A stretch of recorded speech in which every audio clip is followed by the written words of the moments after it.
पण मग सगळं हे सांगितलं आणि हे सगळं ऐकत असताना शौनकांच्या मनामध्ये एक प्रश्न आला, जितासनो ते विसरायचं नाही. तर शौनक म्हणाले की सगळीकडे नारायण नारायण करत भ्रमंती करणारे हे नारद आहेत, त्यांची आणि ह्या कुमारांची भेट झाली कशी? आणि हे भटके जे आहेत ते 7 दिवस बसून कथा ऐकतायत तरी कशी? हे कसं काय घडलं? हे नेमकं कधी घडलं हे सांगा.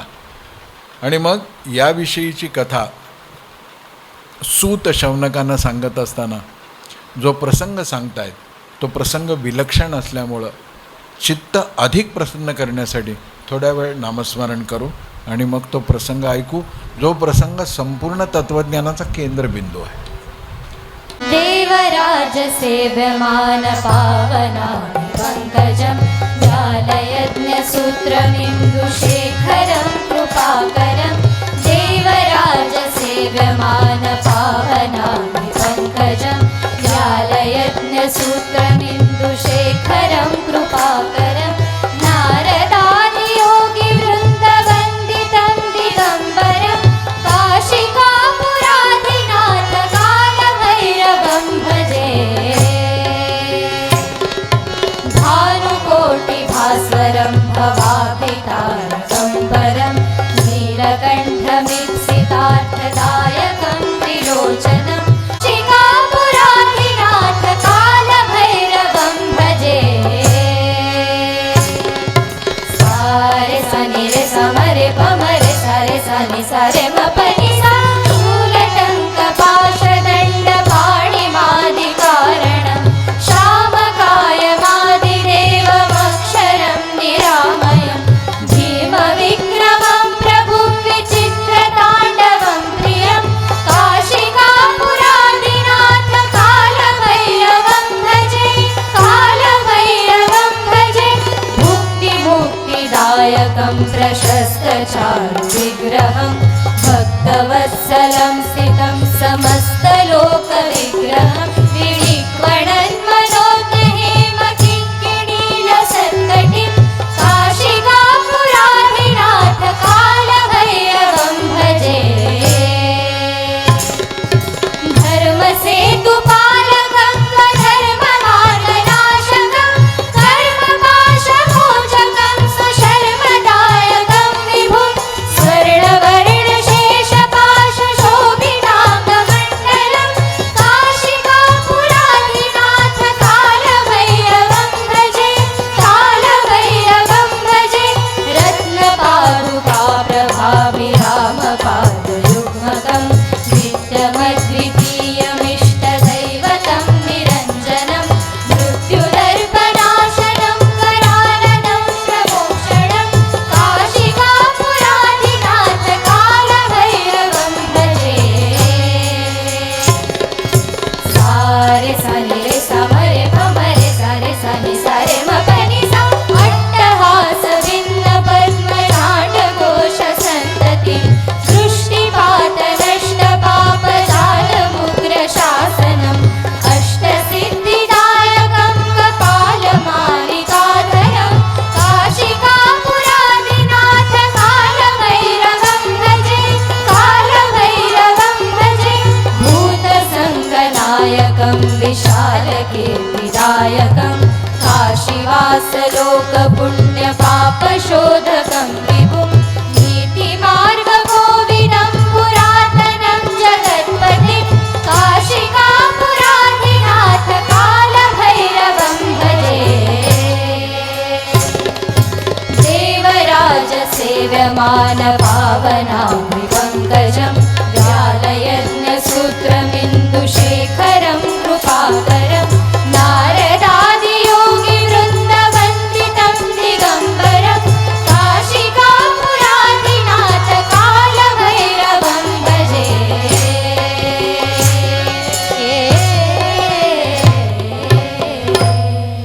नम पार्वती. सनत कुमार, सनक, सनंदन आणि सनातन हे 4 कुमार हे ईश्वराचे अवतारच आहे. पहिला अवतार हा 4 कुमारांचा मानला जातं ब्रह्मपुराणानुसार. तर हे एकदा सत्संग करायला बद्रीनारायण क्षेत्रामध्ये एकत्र आले होते. हे 4 भाऊ म्हणू आपण कळण्यासाठी, सत्संगाला तीर्थक्षेत्रात जात आहेत. आपल्या घरातल्या भावंडांच्या कानावर फक्त एवढं वाक्य घालून ठेवा की भाऊ एकत्र आले तर वाटण्यासाठीच येतात असं नाही, सत्संगासाठी सुद्धा येऊ शकतात. आणि मग असा सत्संग चालला असताना एकदा अत्यंत उदासपणाने दुरून कोणीतरी येत आहे असं खाली मान घालून, आणि त्यांनी निरखून पाहिलं तेव्हा त्यांच्या लक्षात आलं की देवर्षी नारद येत आहे. जसे नारद जवळ आले, नारदांचं तसं लक्षच नाही आहे, ते उदास आहेत, चिंतेत आहेत. आणि मग सनकादिकांनी नारदांच्या अगदी निकट पोचण्यानंतर नारदांना प्रश्न विचारलेला आहे की तुमच्या औदासिन्याचं कारण काय? तुम्ही तर सतत भगवंताचं नामस्मरण करता, हरि का दास कभी न होए उदास. आपण जर स्वतःला भक्त समजत असू तर उदास व्हायचा नाही. मंदिरात जाताना आपल्या अतिशय प्रिय व्यक्तीला भेटायला जातो आहे असं आनंदी चेहरा ठेवून उत्साहाने मंदिरात जायचं. सोडो रे बाबा असं म्हणायसाठी मंदिरात नाही, त्यासाठी आपली मुलं आहेत. हे वाक्य म्हणायसाठी मुलं आहेत. मंदिरात जाताना व्हॅलेंटाईन डे साजरा करतोय अशा भावनेने जायला पाहिजे. तो आपला प्रियकर आहे, आपण त्याची प्रियसी आहोत. जीव शिव नावाच्या पतीशिवाय अपुरा आहे. तर तो वेडा आहे का हो? तो 4 हात घेऊन का आला? चतुर्भुज आहे ना. आपलं चतुर्भुज होणं वेगळं आहे, चतुर्भुज भगवंत आहे ते काय? शंखचक्र गदा पद्म. त्यासाठी भगवंतानी स्वतः ज्ञानदेवांच्या मुखातून उत्तर दिले, दोवरी दोन्ही भुजा आलो घेऊनी. 2 वर 2 हात घेऊन आम्ही का आलो? दोवरी दोन्ही भुजा आलो घेऊनी, आलिंगावया लागोनी तयाचे अंग. भक्ताला कडकडून मिठी मारावी म्हणून 2 हातांनी पोट भरत नाही, 4 हात घेऊन आलो आम्ही. तो वाट बघतोय ना, तो तशीच वाट बघतोय. आपण असं कसं रे माझ्या वाट्याला हे. जरा इंग्लिश मीडियममध्ये शिकलेली सटवाई जर माझं पेपर लिहायला पाठवलं असतं तर जरा तिने ट्विंकल ट्विंकल लिटिल स्टार तर लिहिलं असतं त्याच्यावर. तुम्हाला सांगतो, बाहेर कोणाला सांगू नका, सटवाई निरक्षर आहे, ती काही लिहित नाही, काही लिहित.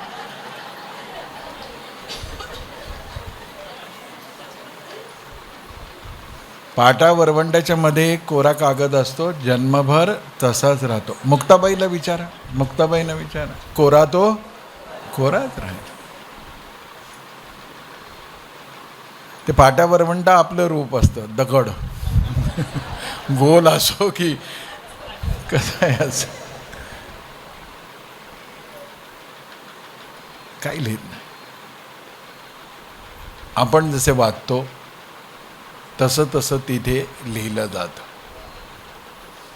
आणि मग तो चित्रगुप्त जे आहे तो 7/12चा उतारा घेऊन जातो. लिहायचा आहे आपण. तर आता हरीचे भक्त उदास कसे? सनत कुमारांना प्रश्न पडतो आणि ते असं विचार म्हणतात, कथम ब्रह्मन दीनमुखा कुतश्चिंता तुरो भवान. हे देवर्षी, कशामुळे तुमच्या चेहऱ्यावर इतकी आणि चिंतेतला माणूस संपूर्ण देहाने चिंतामग्नच असतो. त्याचे खांदे पडलेले असतात, वाकून चाललेला असतो. तो म्हणतो, त्वरितम गम्य कुत्र, कुठे निघालात तुम्ही असे? आणि कुतश्या गमनम तव, कुठून तुम्ही येताय? काय झालंय ते तरी सांगा. आणि जेव्हा 4 भावंडांनी असा प्रश्न विचारला तरी नारदांच्या पटकन लक्षातच आलं नाही की काय विचारतायत. तेव्हा ते म्हणाले, इदानीम शिन्न चित्तोसी गतवित्तो यथा जनाहा. तुम्ही कसे दिसताय माहिती आहे? ज्याच्याजवळचे सगळे पैसे चोरीला गेलेत त्या माणसाची अवस्था कशी चिंतामग्न होते तशी तुमची झाली.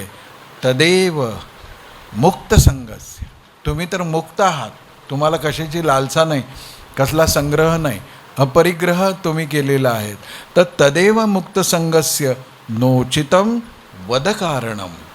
तुमच्यासारख्या मुक्तच आहेत त्यांना अशा पद्धतीनं जवळचं सगळं चोरीला गेलेल्या प्रापंचिक माणसासारखं दुःख करणं हे शोभून दिसत नाही.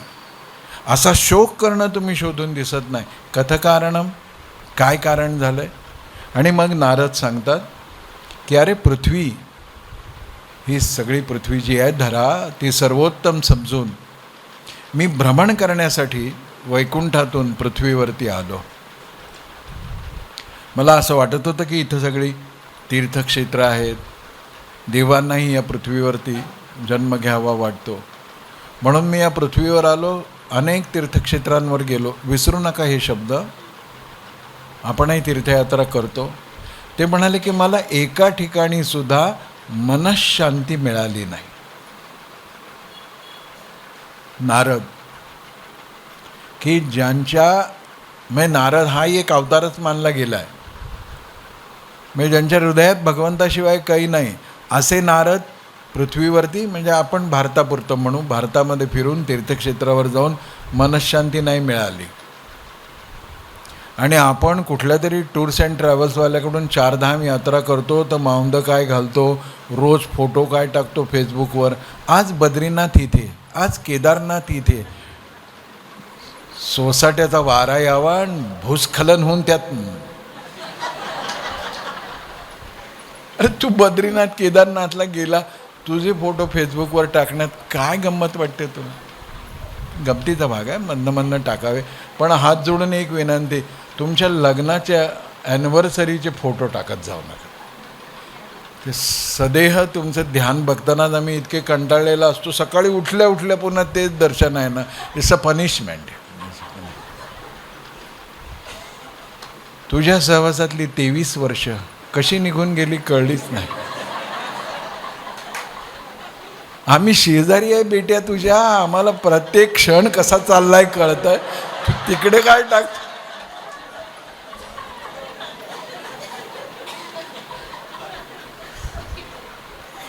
तू नसतीस तर माझं आयुष्य रीत झालं असतं. तुझी बायको म्हणजे काय हे सगळ्या गॅप भरून काढत आहे का काय? तुझं आहे किती खोटं ना, किती खोटं.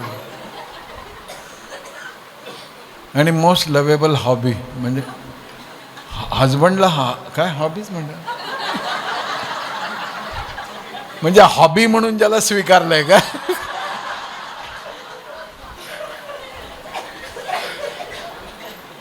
खासकन चादर ओढून घेतल्याशिवाय सकाळी 8 वाजता जे हलगट उठत नाही ते मोस्ट लवेबल कसं काय होतं वाढदिवसाच्या दिवशी?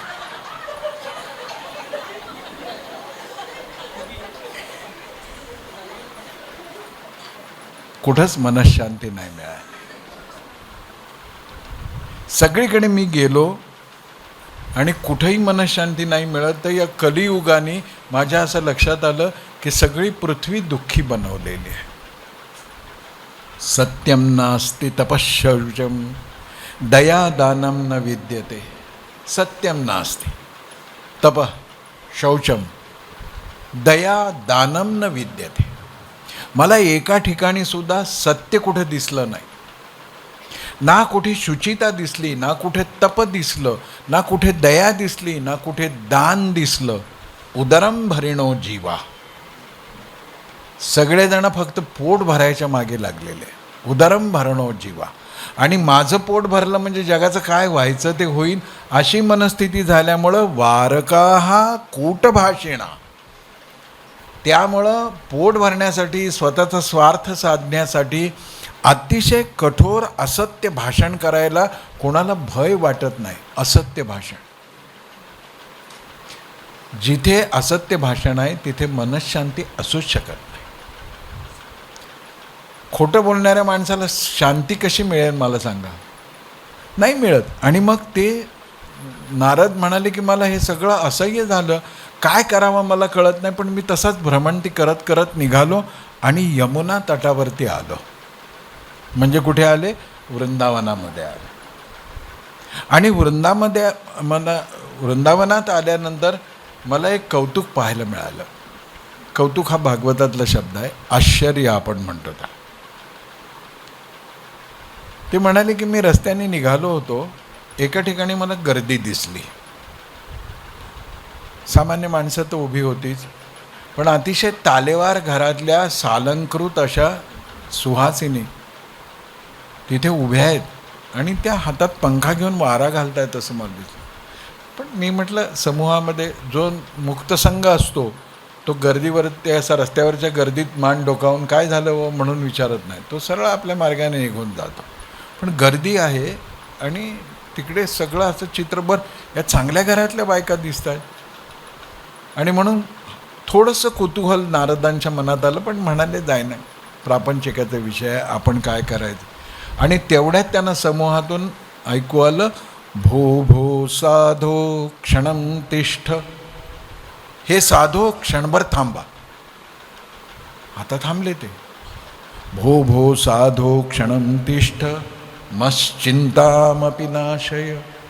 माझी चिंता कृपा करून तुम्ही दूर करा. मग ते इकडे गेले. बघितलं त्याने त्या सगळ्या घरंदाज स्त्रियांच्याकडे आणि विचारलं की तुम्ही कोण आहात.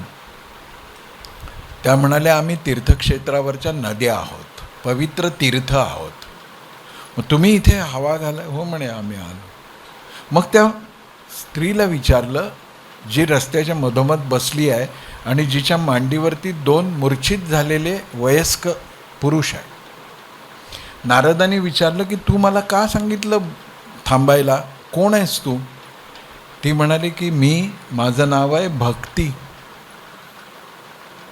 माझं नाव काय आहे, भक्ती. नारद म्हणाले, हे प्रौढ तुझ्या मांडीवर दोघे मूर्छित अवस्थेत पडलेत आणि या सगळ्या नद्या तीर्थ त्यांना शुद्धीवर आणण्याचा प्रयत्न करत आहेत, हे दोघे कोण आहेत. ते म्हणाले की माझी मुलं आहेत ती दोघे, एक आहे ज्ञान, दुसरा आहे वैराग्य. नारद म्हणाले की ही काय किमया झाली, तुझी मुलं म्हातारी आणि तू तरुण, तुझा इतिहास तरी काय आहे. तर ती म्हणाली की काय सांगू मी तुम्हाला, उत्पन्ना द्रविडे सायम. मी सुदूर दूर द्रविड देशामध्ये जन्माला आले. उत्पन्ना द्रविडे साहम वृद्धिम कर्नाटके गता. मग मी द्रविड देशातून कर्नाटकात आल्यावर माझं थोडं भरणपोषण नीट झालं. नीट लक्षात घ्या, द्रविड जो दक्षिण भारताचा प्रांत आहे, जो भारतापासून अलग करण्याची कारस्थानं सुरू आहेत, तो जर भारताच्या अखंडतेतून तुटला तर भक्ती संप्रदाय संपेल, कारण का भक्ती तिथून सुरू झाली. म्हणून द्रविडेकडे जे घडतं, द्रविड देशात जे घडतं, केरळ तमिळनाडूमध्ये जे घडतं, त्या प्रत्येक घडामोडीकडे आपलं लक्ष असलं पाहिजे.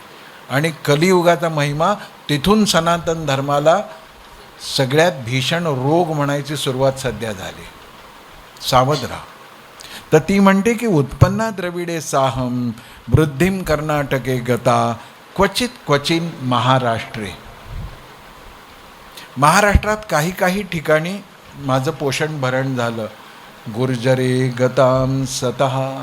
आणि गुजरातमध्ये गेले आणि माझं सगळं तेज संपून गेलं.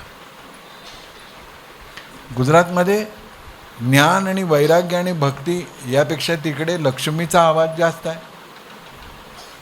त्यामुळं मी गुजरातमध्ये गेले आणि माझं सगळं तेजच संपलं. गुर्जरे गताम सता. मग ते म्हणे, तू परत तरुण कशी झाली. म्हणे, मी वृंदावनामध्ये आले आणि मी तरुण झाले, पण माझी मुलं म्हातारीच राहिली.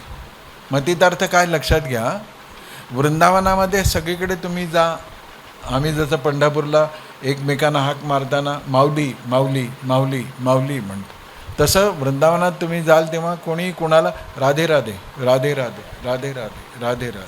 भक्ती म्हणजे इतकी भक्ती, पण ना ज्ञान आहे ना वैराग्य आहे. आणि ज्ञान आणि वैराग्य म्हातारं झालं वृंदावनात, भक्ती मात्र तरुण झाली. आणि ती तरुणी म्हणते आहे की आता ह्यांना हे असं कशामुळे झालं. नारद सांगतात की हे भक्ती हा कलियुगाचा परिणाम आहे. कलियुगामध्ये सदाचार, योग साधन हे सगळे क्षीण होत जाणारे विषय आहेत, हे सगळे फसणारे आहेत, हे सगळे मागे पडणारे. सदाचार संपला. आता सदाचाराचा साधा नियम मी सांगितला. पारुष्याने काही करायचं नाही, पारुष्याने बाहेर पडायचं नाही, शुचिर्भूत न होता घरात यायचं नाही. फ्लॅटमध्ये राहत असू तर चपलाची एक जागा करायची आणि जवळच्या खोलीत जिथे कुठे बाथरूम आहे तिथे हातपाय धुवायचे. सगळं किचन ओलांडून आपल्या बेडरूममध्ये जायची काही गरज नाही. मुलांचे रूम असते तिकडे धुतलं तरी चालेल. काहीच नाही झालं तर प्रोक्षण करा. तेही नाही झालं तर मानसिक स्नान केल्यासारखं करा, म्हणजे प्रक्षालन केल्यासारखं. मग स्वतःच्या बेडरूममध्ये जा. तर काही तर सदाचार संपला. आणि सदाचार नसेल तर भक्ती नाही होऊ शकत. सदाचार हा थोर सांडू नये. आणि सदाचाराचा अर्थच हे आहे की काय काय करायचं आहे, सद आचार, त्या परम सत्याला समांतर असं वागणं म्हणजे सदाचार. मग तो संपला, योग साधन संपलं. आता योगासनं फक्त शरीर चांगलं राहावं, निरोगी राहावं, छान आहे ते. पण योग केवळ व्याधी विकारावरचं औषध नाही आहे, तो अष्टांग योग आहे. यम, नियम, आसन, प्राणायाम, प्रत्याहार, धारणा, ध्यान, समाधी, हे सगळं ज्याच्यामध्ये समावलेलं आहे ते आहे. आणि योग म्हणजे केवळ शारीरिक कसरत नाही आणि यमापासून समाधीपर्यंतचा प्रवासही नाही. All life is yoga. सगळं जगणंच योग आहे. प्रत्येक कृती योग आहे. आणि तशी कृती योगाला धरून करणं म्हणजे उत्तमतेने धरून करणं. तर ते म्हणतात की हा कलियुगाचा प्रयत्न आहे. मग ती म्हणते तुम्ही ह्यांना सावध करा. तीर्थ जिथे दमली, मी काय करणार. पण नारद प्रयत्न करतात. प्रयत्नामध्ये काय काय करतात लक्षात घ्या. पहिल्यांदा वेदमंत्र ऐकवतात. डोळेसुद्धा किलकेले केले नाही, बेशुद्ध झालेले. वेदमंत्राला हलकं लेखलेलं नाही आहे. बेशुद्धी इतकी गहन आहे की कांदा फोडून दाखवून भागत नाही आहे, चप्पलचा वास देऊन भागत नाही आहे. तर कांदा आणि चप्पलमध्ये दोष नाही आहे, बेशुद्धी गहरी आहे. तशी ह्या ज्ञान आणि वैराग्याची बेशुद्धी इतकी गहिरी, वेद ऐकूनसुद्धा, म्हणजे वेदांनी तर मृतसुद्धा जागा होतो, पण हे नाही जागे झाले. मग त्यांनी गीता ऐकवली, मग आणखीन काही शास्त्र ऐकवली. सगळे प्रयत्न करून झाल्यानंतरसुद्धा त्या मुलांचा कसलाही प्रतिसाद नाही. इतके गहन बेशुद्ध अवस्थेमध्ये थक्क झाले नारद. आणि नारद म्हणाले की आता मी काय करू. तीर्थक्षेत्र म्हणजे तीर्थ दमली, प्रयत्न करणारे सगळे दमले, मी दमलो. आणि ते थकलेले असताना जेव्हा कळतं की मानवी प्रयत्न संपले, तेव्हा एक आकाशवाणी होते. आकाशवाणी म्हणजे रामानंद सागरने दाखवली तशी नाही, कडकड कडकड कडकड कडकड कडकड. किंवा कीर्तनात ते असं करतात, तबलजीला जरा ढगाचा गडगडाट वाजा कडकड कडकड, आणि आकाशवाणी. आकाशवाणी झाली. आकाश या शब्दाचा अर्थ आहे अंतरंग. चिदाकाश याचा अर्थ आहे शिवस्थान. जेव्हा आपले प्रयत्न संपून आपण त्या ईश तत्वाला शरण जातो, तेव्हा आपल्या चित्ताच्या आकाशामध्ये एक स्फुरण निर्माण होतं. ईश्वरी स्फुरण असतं ते, अंतस्फूर्ती असते, ते इंट्युएशन असतं. त्याला आकाशवाणी म्हणायचं. आणि ती आकाशवाणी झाली, एतदर्थम तू कर सत्कर्म सुरर्षे तव समाचर. तुला जर ह्या ज्ञान आणि वैराग्य नावाच्या दोन म्हाताऱ्यांना जागं करायचं असेल, सावध करायचं असेल, तर तुला सत्कर्म करावं लागेल. आणि आकाशवाणी संपली. आता सत्कर्म काय. अन्नदान, धनदान, वस्त्रदान. नारदांना हा प्रश्न पडला की सत्कर्म काय असतं. आणि या प्रश्नाची उत्तरं मिळवण्यासाठी अनेक पंडितांच्याकडे, ज्ञानी माणसांच्याकडे गेले, पण त्यांना त्या प्रश्नाचं उत्तर मिळालं नाही. आणि मग असाच विचार करत करत करत करत नारद जेव्हा बद्रीनारायण क्षेत्रामध्ये आले, तेव्हा सनतकुमारांची त्यांची भेट झाली. आणि सनतकुमारांनी त्यांना प्रश्न विचारल्यावर हे सगळं सांगितलं. आणि कुमारांना ही सगळी हकीकत जेव्हा सांगितली गेली, शूट करताय की फोन करताय? अच्छा, शूट करत असेल तर जरा नीट बसतो मी असं.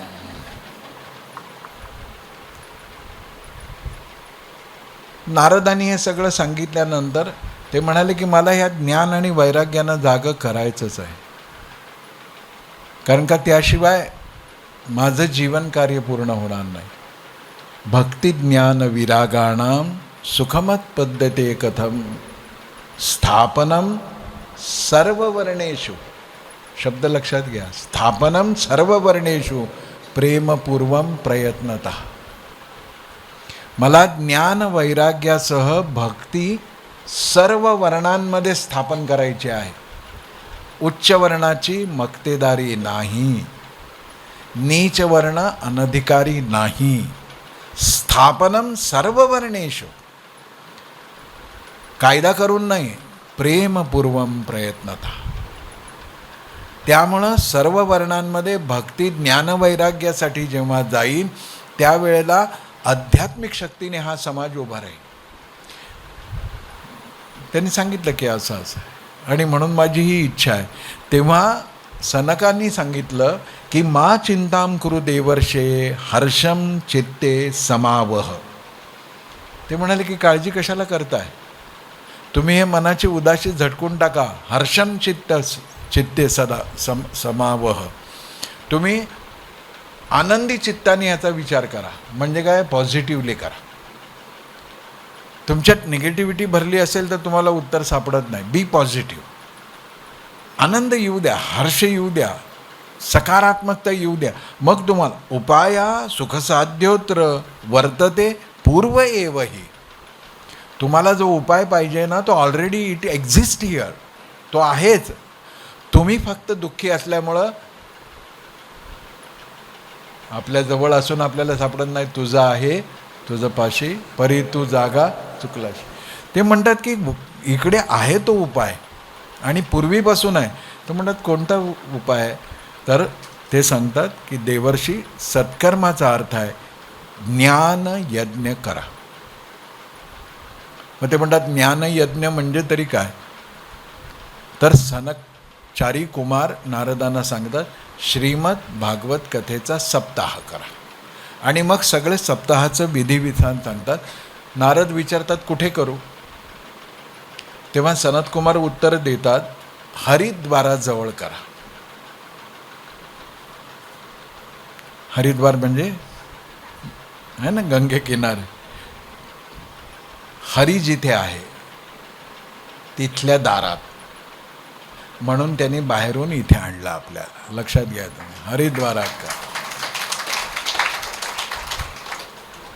हरिद्वार म्हणजे हरीचं जिथे वास्तव्य आहे त्याच्या दारात करा. आता हरीचं वास्तव्य कुठं आहे, हृदयी स्वयंभची असे समर्थ सांगतात. माझ्या हृदयात आहे, म्हणजे भागवत कथा हृदयात झाली पाहिजे. आणि नुसतं हरिद्वाराजवळ नाही, तर त्यांनी सांगितलं सनत कुमारांनी तिथे आनंद नावाचा घाट आहे तिथे करा. म्हणजे एक तर ईश्वर जिथे आहे तिथे आनंद आहेच, आणि आनंद नावाचा किनारा म्हटलं नाही आहे भागवतात, घाट म्हटलेला आहे. तुम्ही घाटावरनं उतरलात तर तो घाट आनंदाचा असेल तर तुम्ही भगवंतापर्यंत जाणार आहेत. तुम्ही परेशानीच्या घाटावरून उतराल तर अडचणीत सापडा. समाधी भाषा. आणि मग तिथे जायचं आहे. तर नारदांसह मग सगळे गेले. कुमार आले, कुमारांची पाद्यपूजा केली, त्यांना उच्चासनावर बसवलं. अनेक ऋषी आले, अनेक ज्ञानी आले, खूप महात्मे आले, सगळ्यांची मोठी गर्दी झाली. कुमारांनी त्यांना उच्चासनावर बसवलं, प्रार्थना केली, आणि ते म्हणाले की सत्कर्माचा प्रारंभ कसा आहे, सदा सेव्या श्रीमद भागवती कथा. सत्कर्म हेच आहे की सदैव भागवत कथेचं चिंतन करावं, श्रवण करावं. यस्या श्रवण मात्रेन हरिश्चित्तम समाश्रये. भागवताच्या कथांचं नुसतं स्मरण केलं तरी तत्काळ भगवंत आपल्या हृदयामध्ये आश्रयाला येतो. समाश्रयेत असा भगवंत आश्रयाला आणणारी ही भगवत कथा सनत कुमारांनी कशी सांगितली. नारदांवर परिणाम काय झाला, नारदाने आणखीन त्याच्यावर प्रश्न काय विचारले, हे सगळं आपल्याला नीट समजून घ्यायचं असेल तर आज भगवंताचं स्मरण करत करत आपण ही कथा विरामित करतो आहोत.